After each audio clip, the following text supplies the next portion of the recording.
नमस्कार and welcome you all at Indologus. दोस्तों स्वागत है और आज का हमारा टॉपिक है मैपिंग मिसलिनियस। चलिए शुरू करते हैं हमारा वीडियो। हाँ जी, पहला क्वेश्चन, कालाहारी मरुस्थल किस देश में स्थित है?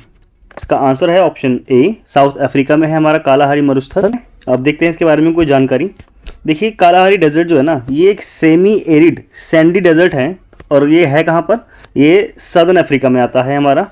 और जो हमारी गर्मियाँ हैं, गर्मियों में इसका तापमान होता है 45 डिग्री, जबकि सर्दियों में इसका तापमान होता है -15 डिग्री। ठीक है।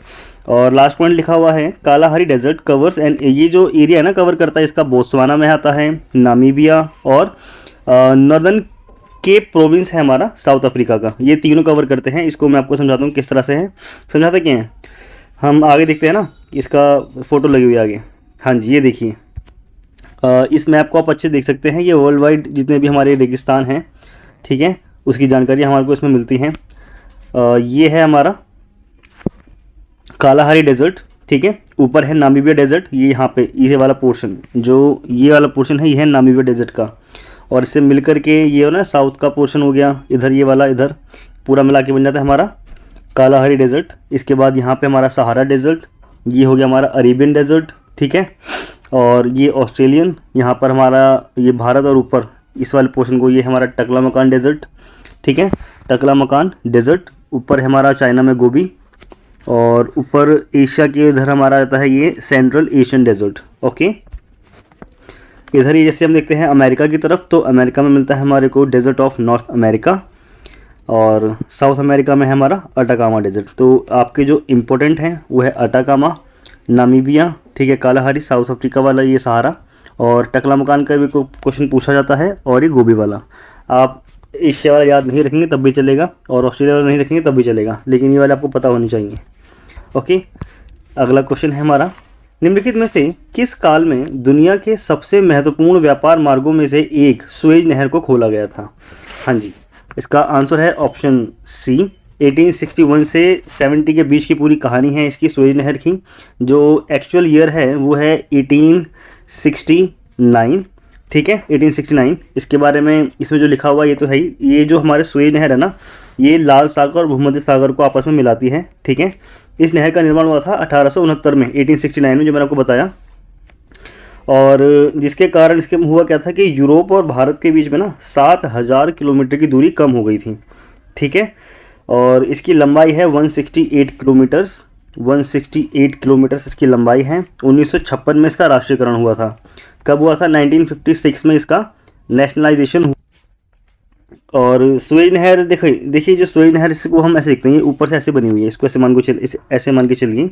इसकी दक्षिणी छोर जो ये वाला पोर्शन है, यहाँ पर है आपका पोर्ट सुएज, ठीक है, पोर्ट सुएज। इसको ये दक्षिण पॉइंट है, क्वेश्चन बनता है इसका हमेशा, ठीक है। जो दक्षिण पॉइंट है वो है आपका पोर्ट सुएज। इसके अलावा जो उत्तरी छोर है ये वाला, ये इसे कहते हैं पोर्ट सईद, ठीक है। मैं कोशिश करता हूँ लिख दूँ ताकि आपको क्लिक हो जाए।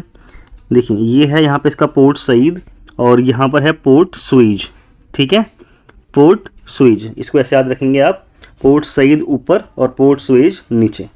ओके, ये वाली सारी जो मैंने बताई आपको यहाँ पे लिखा हुआ है, इसको आप पढ़ें आप।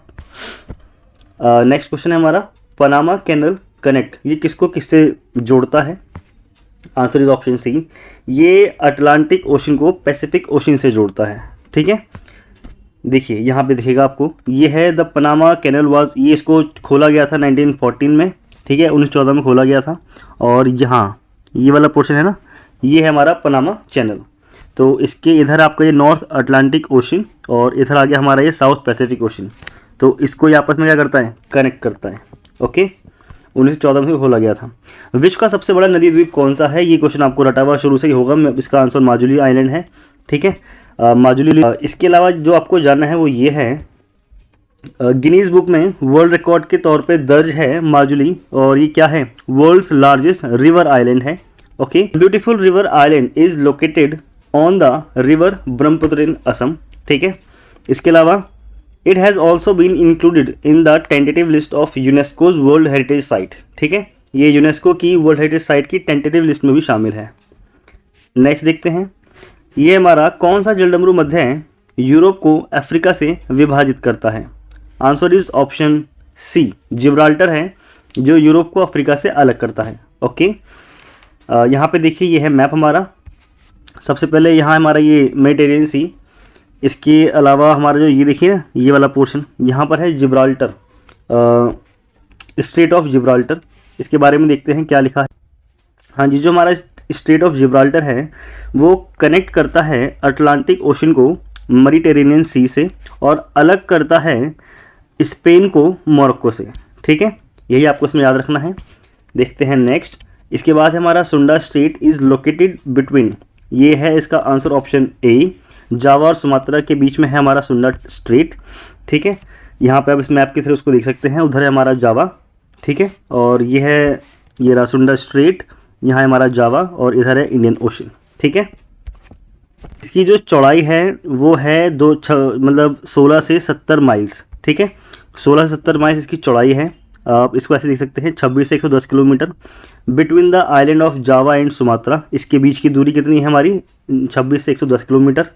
इसके अलावा द सुंडा straight is an important passage connecting the Indian ocean with eastern Asia, मतलब ये इंडियन ओशन को ईस्टर्न एशिया से कनेक्ट करता है। ओके, नेक्स्ट है Taiwan straight separates the following, इसका आंसर है ऑप्शन बी, ये चाइना ताइवान को अलग अलग करते हैं।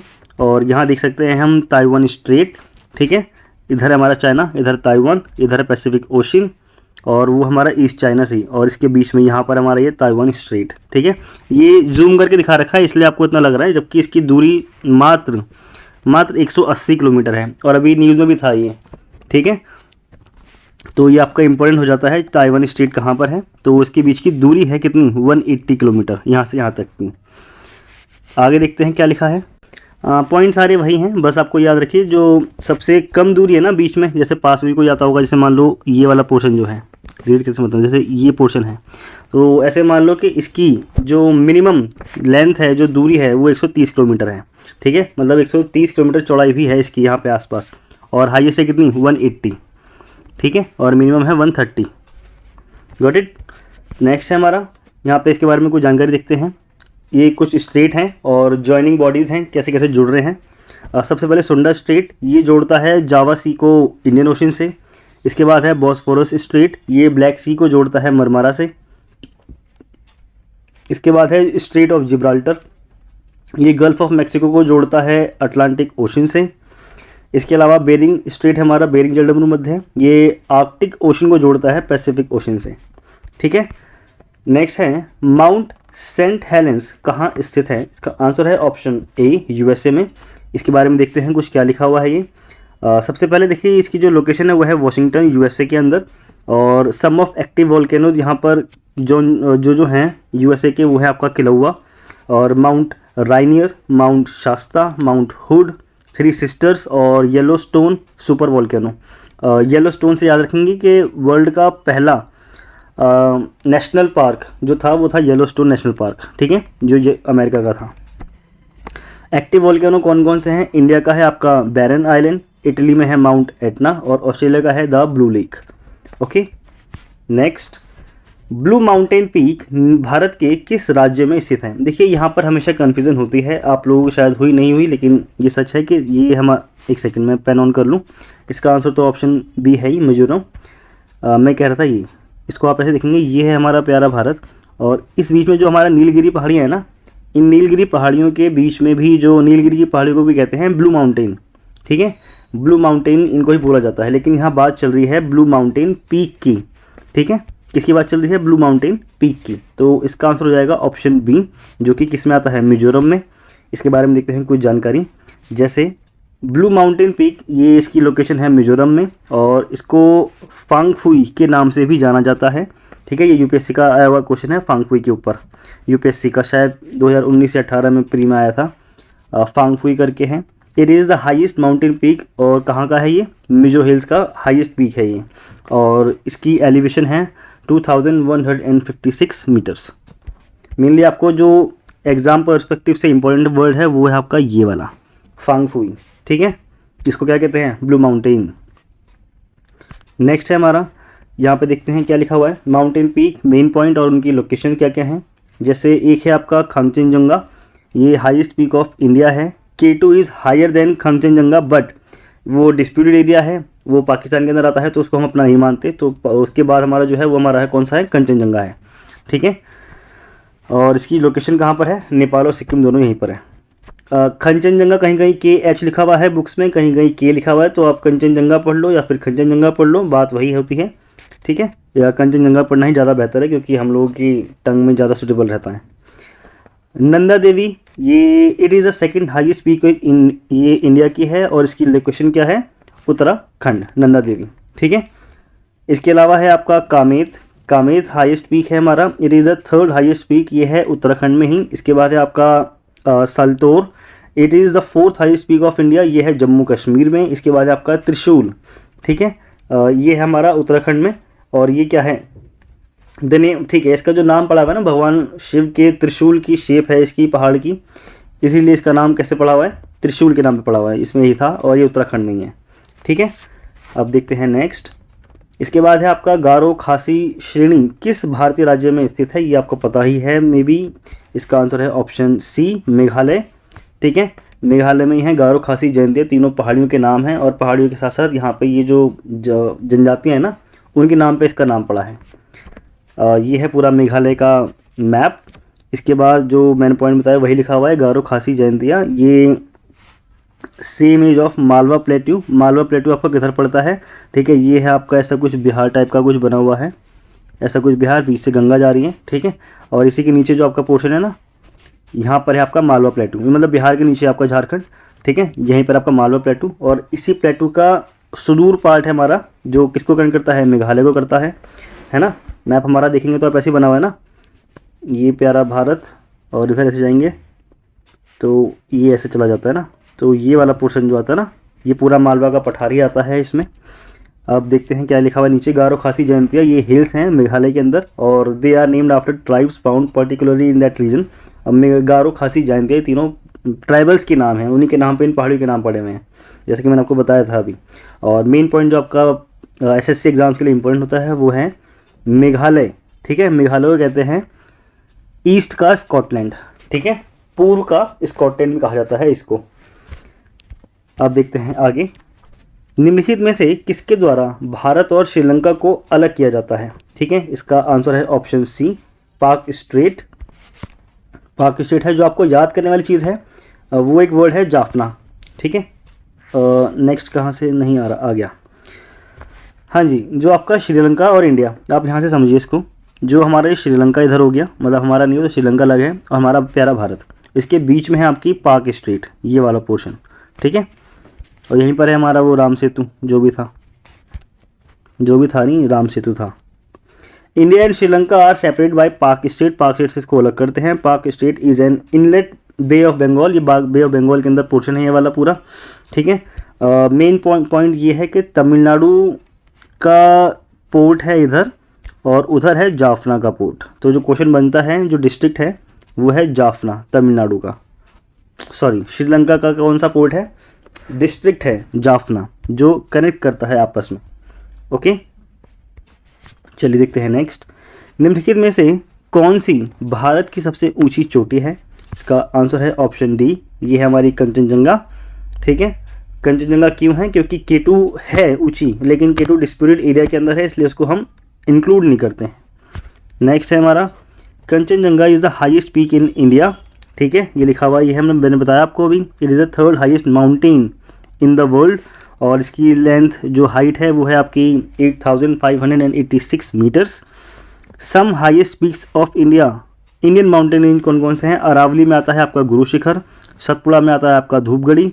ठीक है, वेस्टर्न घाट में आपका अनाईमुड़ी, और ईस्टर्न घाट में आपका जिंदगढ़ा पीक। ठीक है, जिंदगढ़ा पीक, इसको करते हैं डिलीट। और आगे, ब्लू नील निम्नलिखित में से किस झील से निकलते हैं। देखिए, जो नील नदी है वो अलग है। ठीक है, वो एक पूरी मेन नदी है, जो आपकी नील है ना, वो एक पूरी नदी है। अब इसमें आकर के जो नदियाँ मिल रही हैं, ब्लू नील है, वाइट नील है, ठीक है, तो ये इसकी सारी ट्रिब्यूटरी कहलाएंगी। ठीक है, जो छोटी छोटी रिवर्स हैं ये इसकी ट्रिब्यूटरी कहलाएंगी। मेन नदी होगी हमारी नील नदी। ठीक है, और देखते हैं नेक्स्ट क्या लिखा हुआ है, ब्लू नील नदी निम्नलिखित में से किस झील से निकलती है, इसका आंसर है ऑप्शन बी, टाना लेक से निकलती है। अब देखते हैं इसके बारे में कुछ पॉइंट। जैसे ब्लू नील नदी इसकी ट्रिब्यूटरी है नील रिवर, ठीक है। इट कैरीज अबाउट 2/3 रिवर, मतलब दो तिहाई पोर्शन ले लेती है अपने जल का। और आपकी जो ब्लू नील है ये बिगिन करती है कहाँ पे, लेक टाना में। और ये जो लेक टाना है, टाना लेक, ये कहाँ पर है, इथियोपिया में है। इसके अलावा the Nile river flows through Egypt, जो जहाँ जो देश हैं जहाँ से निकलती है ये, वो है आपका Egypt, Burundi, Tanzania, Rwanda, Democratic Republic of Congo, Kenya, Uganda, Sudan, Ethiopia और साउथ सूडान, ठीक है। ये longest river in the world है। अब कुछ कंफ्यूज करने वाले पॉइंट होते हैं इसमें, जैसे हाँ जी, जो वाइट नील है हमारी वो निकलती है विक्टोरिया से, ठीक है, विक्टोरिया से, लेक विक्टोरिया से, जो कि अफ्रीका के अंदर ही है, largest lake. Which touch countries of Uganda, Kenya and Tanzania. जबकि जो ब्लू नील है ना वो निकलती है हमारी लेक टाना इन इथियोपिया से। ओके, इसमें कंफ्यूज नहीं होना है। यहाँ पे है आप लोगों के लिए question, select the longest river of the world. बहुत बेकार सा क्वेश्चन सेलेक्ट किया है ये question for you. Hope so आप लोगों को अच्छा लगे तो प्लीज़ अच्छे से सब्सक्राइब कर देना और लाइक कर देना। Thank you.